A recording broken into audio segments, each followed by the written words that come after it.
জিয়াদ লিখেছেন, হজ থেকে ফেরার পর 40 দিন নাকি দোয়া কবুল হয়, এটা কি সত্য?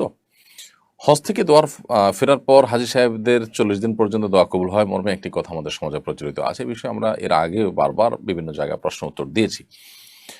মূলত এরকম কোনো কথা কোরআন অথবা হাদিসের কোথাও পাওয়া যায় না যে হাজী সাহেবগণ হজ থেকে ফিরে আসার পর 40 দিন পর্যন্ত তাদের দোয়া কবুল হতে থাকে। তবে হ্যাঁ, এটা ঠিক যে হাজী সাহেবগণ যখন হজ থেকে ফিরে আসেন তখন তাদেরকে ইস্তেকবাল করা, তাদেরকে অভ্যর্থনা জানানো, তাদেরকে ওয়েলকাম করা, তাদেরকে এগিয়ে আনা এবং তাদের কাছে দোয়ার জন্য যাওয়া, এগুলো সালাফের আমল থেকে প্রমাণিত, স্বয়ং নবী করিম সাল্লাল্লাহু আলাইহি সাল্লাম থেকেও প্রমাণিত। নবী করিম সাল্লাল্লাহু আলাইহি সাল্লাম যখন হজ করে ফিরে এসেছেন, সাহাবীদের কেউ কেউ তাকে অভ্যর্থনা জানিয়েছেন, তার সাথে সাক্ষাৎ করেছেন। এগুলোকে নবী সাল্লাল্লাহু আলাইহি সাল্লাম ডিনাই করেননি।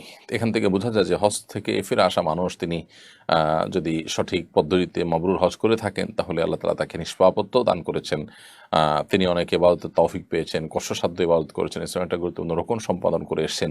তো এই জায়গা থেকে তাকে অভ্যর্থনা জানানো বা তাকে অগ্রসর করে নিয়ে আসা বা তার কাছ থেকে দোয়া চাওয়া, এই জিনিসগুলো মৌলিকভাবে কোরআন এবং হাদিসের আলোকে নিষিদ্ধ কোনো বিষয় না, এবং সালাফের আমল দ্বারা এটি অনুমোদিত একটি জায়েজ বিষয় প্রমাণিত হয়। তবে 40 দিন পর্যন্ত এরকম দিন ফিক্স করে এতদিন পর্যন্ত তার দোয়া কবুল হয় এরকম কোনো কথা কোরআন হাদিসে কিন্তু বলা নেই।